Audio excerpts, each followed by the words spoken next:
If you have any decision in your life, you're texting 5 people, you're calling your mom who you don't even like her advice anyways, but you keep doing it. But when you're never making a decision on your own, that's outsourcing your intuition. Alignment means that you are living a life that aligns with your core values. It's making choices from an aligned place, from your own inner knowing. The more that your decisions are in alignment, then you're just inherently creating an aligned life. All right, everybody, welcome back to another episode of the Sovereign Self Show. Today we're talking with Chelsea.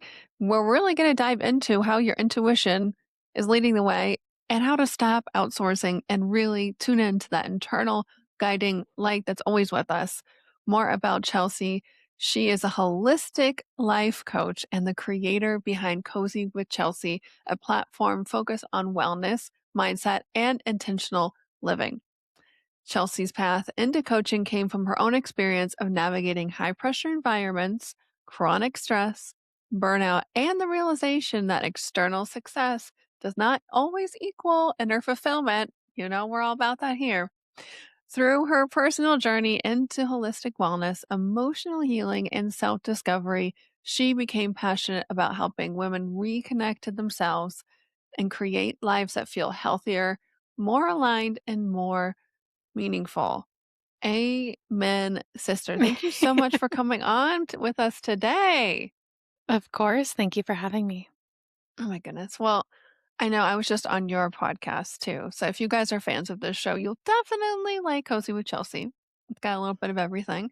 Um, but I would love to hear, the Cliff Notes version.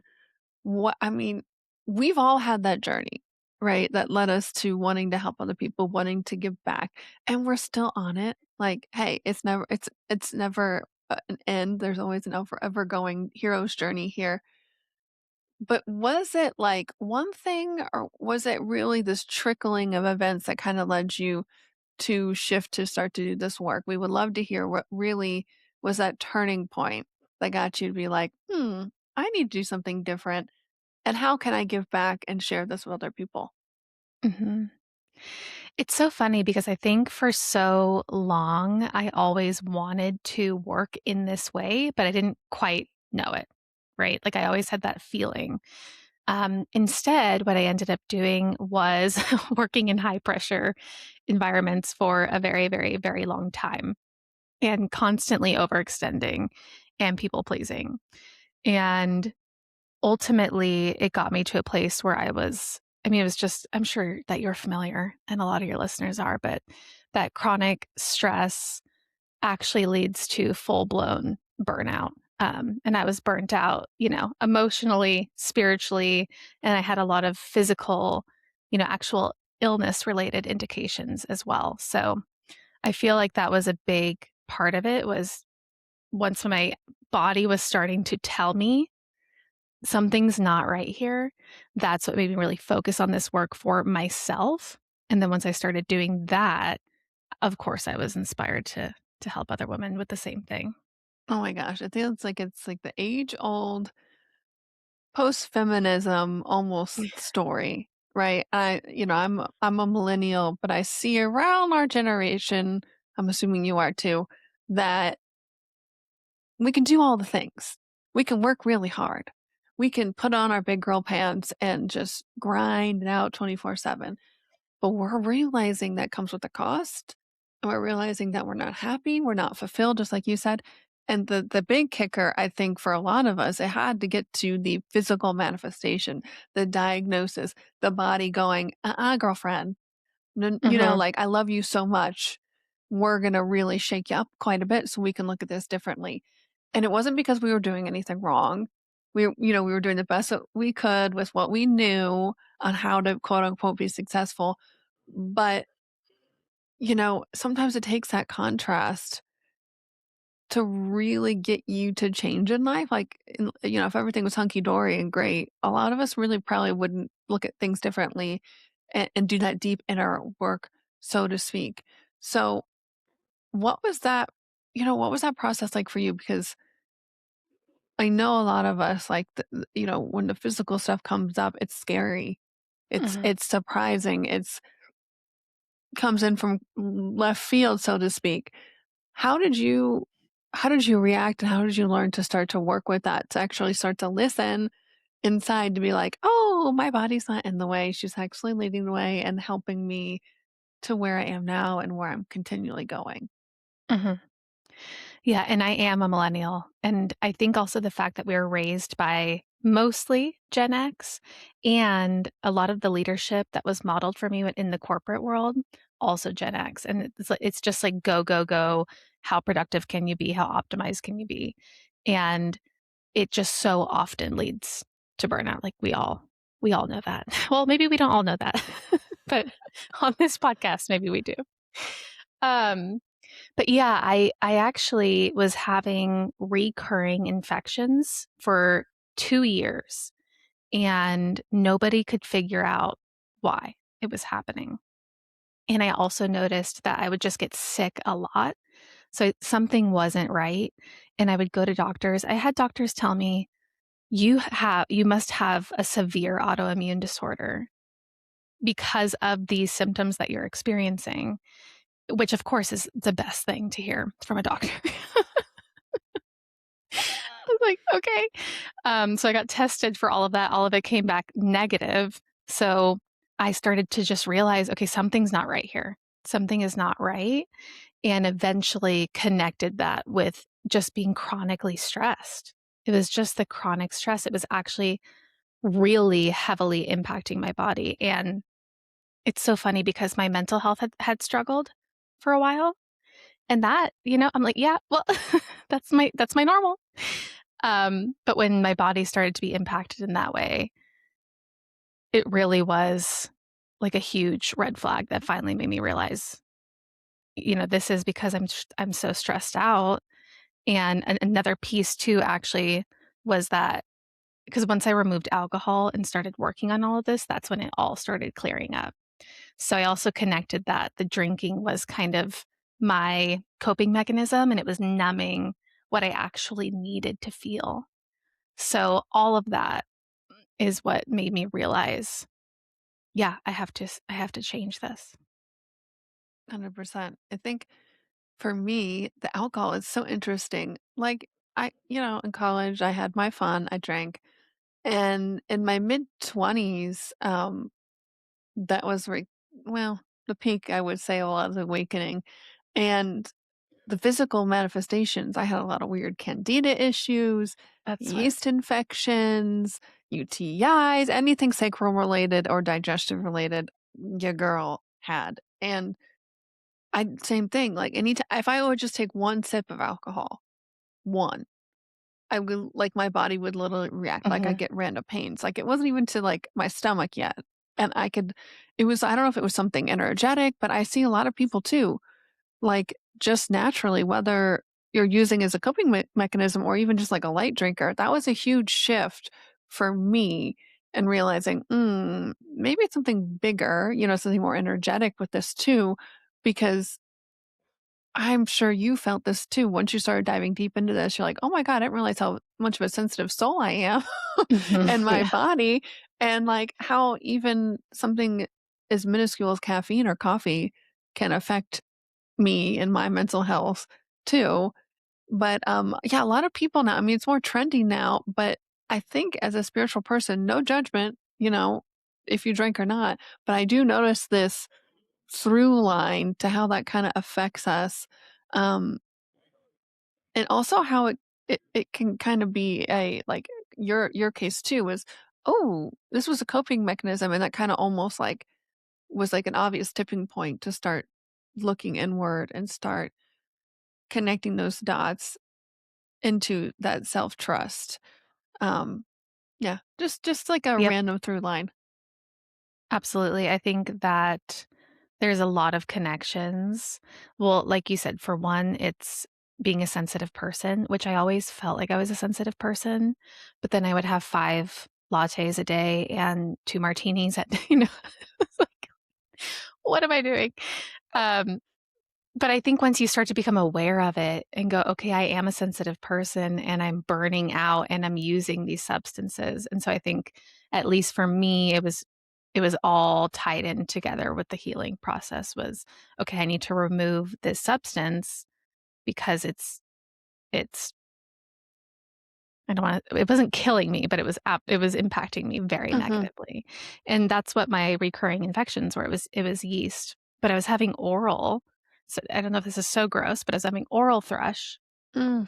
Mhm, and other symptoms too, and that's why the doctors are like, only people with, like, severely impacted, immune systems develop this." It's like, no, I it was just chronic stress and alcohol. But yes, I agree that there is a through line, and I've talked to a lot of people with that when they start getting more in touch with themselves, they kind of find that they naturally reduce the substances that were numbing them because you're able to fully feel it again. Yeah. Yeah. Yeah. 100%. Yeah, I think just the idea of autoimmune diseases has just popped up in my head. It's like your body literally attacking itself. Mhm. If that was not like a metaphysical, like, yeah, of course, yeah, yeah, yeah, that's what it feels like. And it's when you're in the thick of it, and I know the listeners listening to have been through there or in it right now, you really do feel like your body is in the way. It's Mhm. sabotaging you. Um, what was that process for you to really start to rebuild that self-trust in that moment? Because that's the tipping point, and that's kinda, the dark night of the soul, the darkest moment is for the dawn. You know that, "Oh, you're Yeah. right there," but also the beginning of the journey. Yeah, I think it actually all it does coincide with when I quit drinking, and I think it's even because that was one of the first times that I fully chose myself.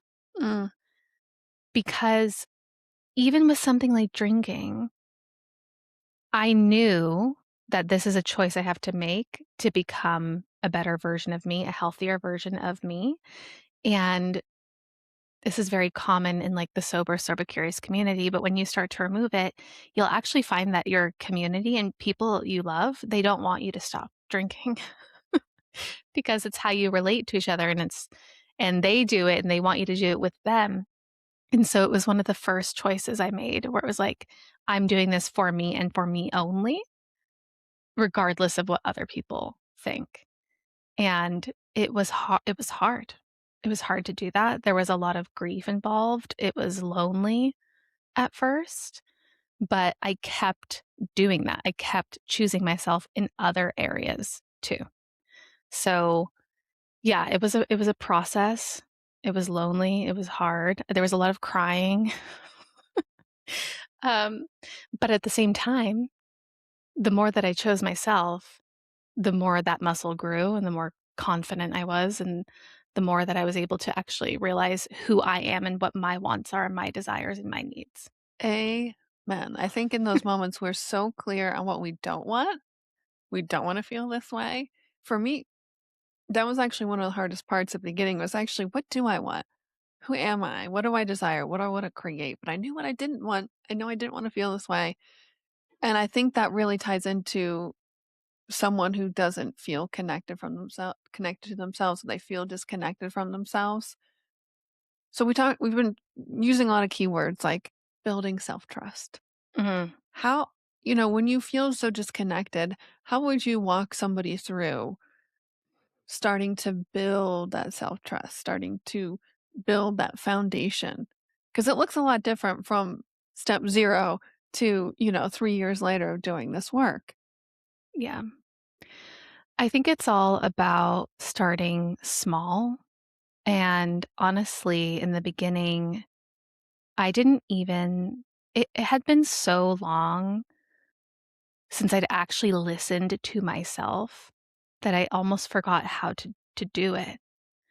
Like it's there, you can remember, but if you're so disconnected, it's hard to get back to that place where now every decision is, you know, my embodied truth. And this is something I suggest too is you can start so small with connecting with your intuition. And that's really how I do it. That's how I build self-trust is listening to myself. But what that means for me, I have a practice where I'll actually get like very quiet and relax and then ask my higher self for guidance. And that's how I do it. That's the actual practice. But in the beginning, it's starting really small. Like what do you wanna eat for dinner? Or what do you want to wear to this event? And because really, you might not even be able to do that on your own. So starting with something small, and then you keep building that muscle, keep asking yourself for guidance. Yeah, I remember, and I still do it. I'll just go for walks without a plan, and I'll just like Mhm, when there's a fork in the trail or the road, I'll just tune in and ask right or left, and whatever feels more expansive or exciting, I'll train myself to be able to feel that body sensation. It changes over the years, everybody's different, but you can really start to tune in to how the yes and the no or the I don't knows feel in your body. And it's like low pressure situations like that, who cares if you take a right or left? It doesn't matter. Like, mhm, so that yeah, really, really helped me. And I ended up, I'd leave my phone at home. I'd only bring like a credit card. And I ended up like having so many fun solo adventures. I used to live downtown. Like, having to walk past the theater right before a movie started that I wanted to see. Oh, I'm just gonna go right in. Like all these little synchronicities that really led me to learn to listen to the language of my body, but also to love myself and love to be with myself too, because we didn't touch on this yet. I mean, the intro, we talked about outsourcing your self trust and your intuition, that people pleasing aspect, right?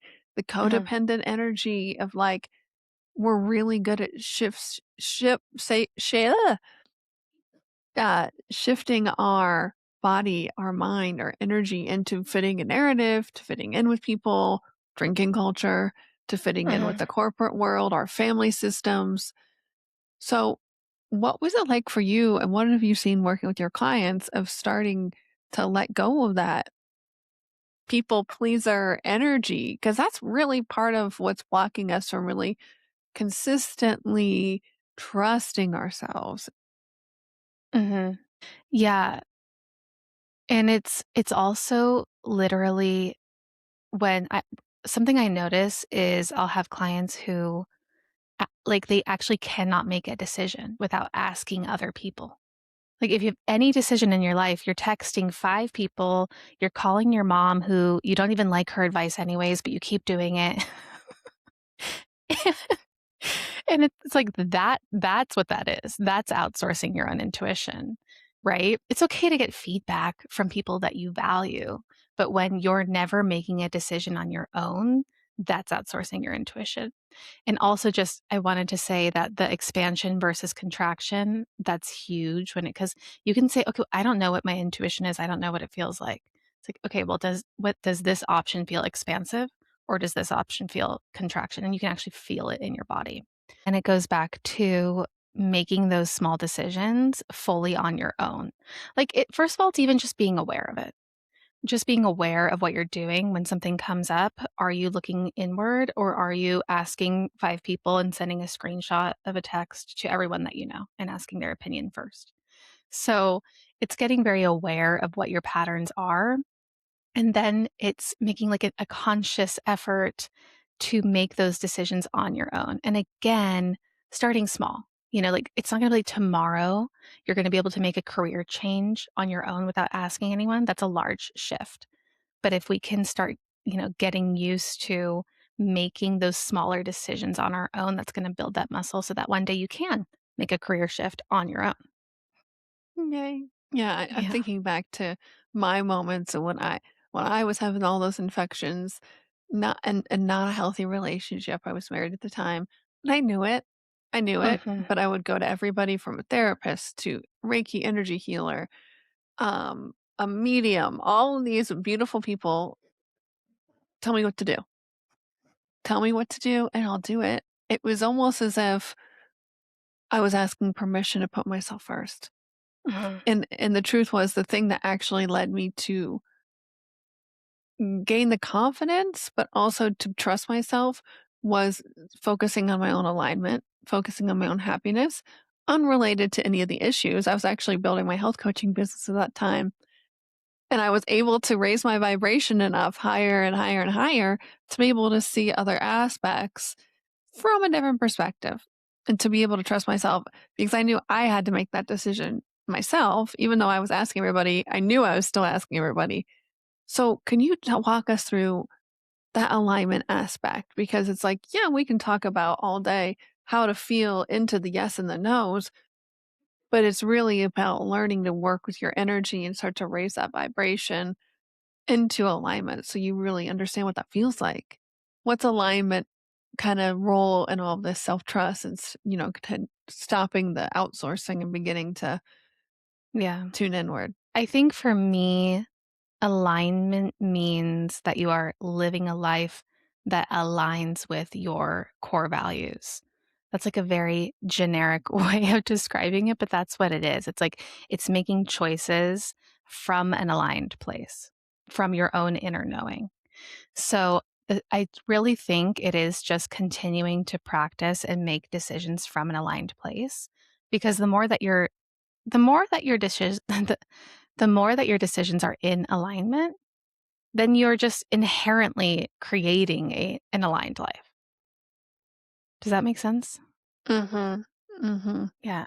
And I think like you said earlier, it starts small, but then you start to realize, "Oh, it's really just about how I feel at the end of the day," And for me, whether it's been health coaching or I was helping people after that with anxiety, now it's visibility in business, and it always comes back to this, is are you stressed out? Are you not trusting yourself? Or are you focused on doing the inner work, but also alignment?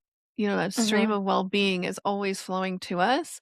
What in me is resisting that? What in me is pushing it away? Because it's all me at the end of the day.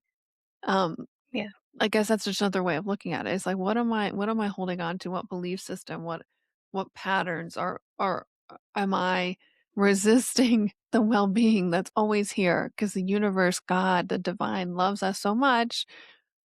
It's always here for us. There's so many options in any given moment to manifest and grow and to change in ways more miraculous and more fun and more magical, more juicy and more pleasurable than our little beautiful human minds that want to control everything can dream of.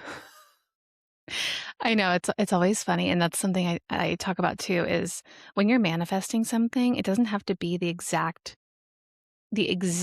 version of what you're thinking in your mind.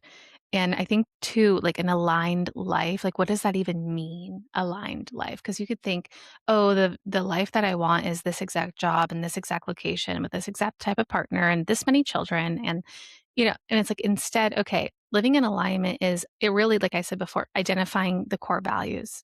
Like what do you value and how do you want to feel moving in accordance with those values and feelings, and then calling in whatever would bring you that. And it could be even better than anything you can even think of. So, yeah. Mm, yes, I love that. And I think that's how much so much of my life has unfolded. Like I'm a very passionate and hardworking person. And I know you are too. Hello, that's our origin story. And that's such a gift and being able to focus and harness our energy and the big and equally let go. Let go Mhm. of the how, the who, the when, all those things. Keep showing up, keep tuning into your inner guidance system, how you feel about it. Don't be afraid to completely change course or keep going because you never know. Like trusting in the timing of things, Mhm. right? Is huge. Like you hear a lot of people say, I would have never been able to be in this relationship or attract this partner 5, 10 years ago. But now I'm a totally different person. And now both of us are in alignment, vibrationally speaking. And I think a lot of that comes with letting go of the shoulds, letting go of I Mhm. should be a millionaire by now. I should be married with kids, but Yeah. whatever fill in the freaking blank, Yeah. Um, that's a big thing. I catch Mhm. myself doing that too. the shoulds, the well, if this, then I'd be happy, like how do we start to or how do you start to dismantle that and help your clients go from the shoulds into actually doing what's in alignment? Yeah. Well, it reminds me, well, first of all, my husband and I always talk about if we had met 5 or 10 years ago, it wouldn't have worked at all. We both were totally different people. So it is trusting the timing of it. And a big piece of it too is like not you don't have to change overnight. You actually can create an aligned life slowly. Which, my thing is coziness, right? So it doesn't have to be so intense. It can be deep, but it can build over time. And when you were speaking, I was thinking of a client who she puts a lot of pressure on herself for finding a partner and having a family. And it's like, well, everyone around me already has this figured out and I'm late to it. And the thing the thing too is really identifying if you're ready for it or not. And that I think that's really what it is. It's like, okay, if we want this thing, but we haven't had it yet, there's a reason. There's a reason why. And I think if we can focus instead on how you want to feel and then use those feelings to call it into your life. And meaning, okay, if I want to feel loved, how can I provide that to myself already? How can I do that for myself? How can I already recognize all the love that I already have and be grateful for it? Because then we are matching that vibration now, and probably it'll call in what you're looking for. Yeah. Yes, I love that. When I was health coaching, I was like, I'm just teaching people law of attraction. Like at the end of the day, that's what I was doing. It was like, okay, well, why do you want to heal the stomach issues? Why do you want to lose the weight? Why do you, let's look at the why and how do you want to feel or how do you think you'll feel when that Mhm. happens? And then, okay, I want to feel stronger. I want to feel lighter. I want to feel more confident. So the moment to moment decisions, you can ask yourself, would my confident self do this? Or if I felt confident, what would I do? If I felt strong, what would I do? Things, and it just makes so much sense. And the law of attraction, you don't have to know about it to know that it's working all the time. But essentially, what we focus on grows. And now, Mhm. tons of neuroscience research, Dr. Joe Dispenza's work, Dr. Bruce Lipton, epigenetics, all these things are coming to the surface now to prove how powerful our minds are and how when we really focusing on feelings, how we want to feel, that is a huge part of learning to trust ourselves and equally honoring the emotions when they come up and not bypassing them. Um, and I find myself, and I've seen a lot of people on this journey get stuck in the shadow work, stuck in the I've got to heal a little bit more before I can help other people. I've got, like that we're stuck in the processing because we're now safe. We're used to processing. We're used to the healing work. So what have you experienced with your journey with other clients, in that stage where, okay, we're a little further along, we kind of get a hang of this, but then we're like stagnant in the healing and never, that next step in the Yeah. journey. Yeah. Yeah, it's like, well, you have to do something. I mean, just to be so simple. Because I do think we can get stuck in thinking about it or looking for another I even do that too. It's like, okay, well, actually now I need this other certification in order to do this, or I need to have another form of healing or, it's like sometimes you just have to do the thing. I remember working with somebody who was starting this business. And I would just talk about it, talk about it, talk about it. I'm scared to start a podcast because of XYZ. And so what's really going on? What's really underneath that? What's really the fear beneath, And finally, she's like, "Can you just post a podcast episode?" And I was like, "Yes, I can." So so it is, like, working through and processing and also doing. Yeah. 100%. And I think the thing that scares you the most, do it, do it. Mhm. Because that contract, like, you start to seek out things like that once you start to understand and you're out of survival, you're out of like a trauma mode. Granted, we need to have like a at least a semi-solid Yeah, foundation yes. first. Don't want to Yeah, re-traumatize people. yeah. But when you start to look out those challenges because you Mhm. know you're gonna have to change who you're being, what you do, the patterns like the analytical loop, like you just beautifully talked about, you, you'll Yeah. grow. And whether it's starting a podcast, um, leaving a partnership, going on a retreat by yourself, like whatever that thing is that you're like, oh, I know I want to do this or I need to do this. But then all the mind starts to come on and like, I think for me, when those things like I'll just do it, I'll book the Mhm. trip, I'll do the whatever, post the what, and then that's when the spiritual inner work of like, okay, I gotta up my alignment, my like you said, your not your strategy, but your format to like tuning into your intuition and your higher self. I do the same thing. It's like, how do I get to a place where I can get to a quiet, meditative energy, tune in? I know those ideas. I know the how the inspiration's going to come in.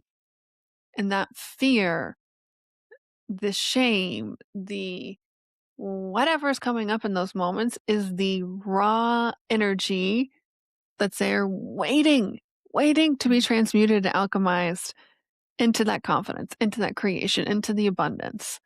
Mhm. And I think for me, that's, I mean, I have to remind myself that on the daily, but that's a huge shift to realize, oh my God, all these quote unquote bad things, bad feelings, anxieties along the way are what's getting me to change.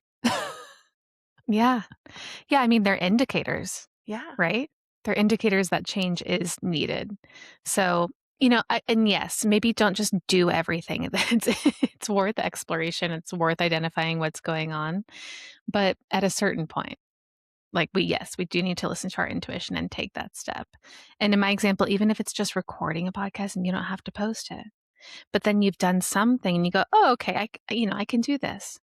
I can do Yeah. this.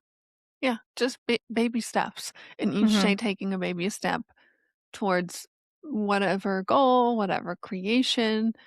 Yeah, I think of the movie. I don't know if you guys have watched this, but Baby Steps is a 1980s movie, I think, or maybe early 90s with Bill Murray in it.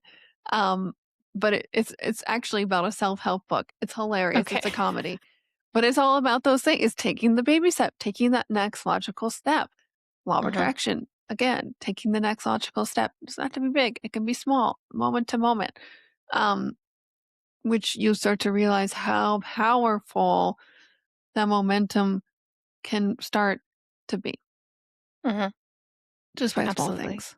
Yeah, Yeah, and it's what's building your confidence. That's going to do it. The more that yeah. you do it, the more confident you are to keep going. Beautiful, beautiful. Well, Yeah. I'm sure everybody listening is like, okay, how can I work with Chelsea? What does she actually do? Like, this sounds like, yes, yes, yes, I need this.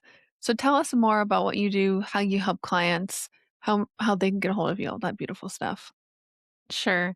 I'll send you if you can link it. I do have a free guide. It's my cozy guide to aligned living. So if you want to start there, I also always do free consults if you want to chat and see if it's a fit. But really, most of the work that I do is one-to-one holistic life coaching. Um, so it's a lot of what we talked about today, but that one-on-one work will work through coming back home to yourself, what's blocking you, how to get back in touch with your intuition so that you ultimately can take those baby steps towards an aligned life. Um, so that's what I do. So I'll have the free guide and then the free consultation. Beautiful. Thank you again so much for coming on. And I just realized the movie is not called Baby Steps. It's called Okay. What About Bob? And the book is called Baby Steps in it. So if There you anybody go. anyway, thank you so much. It was such a pleasure having you on and being able to just connect with you and allow everybody else to realize it's okay. Like wherever we are in our journey, it's never too late. You're not behind. You can tune into yourself at any given moment. Was there anything else, Chelsea, today that's on your heart, on your soul that you want to share with us before we start to say goodbye?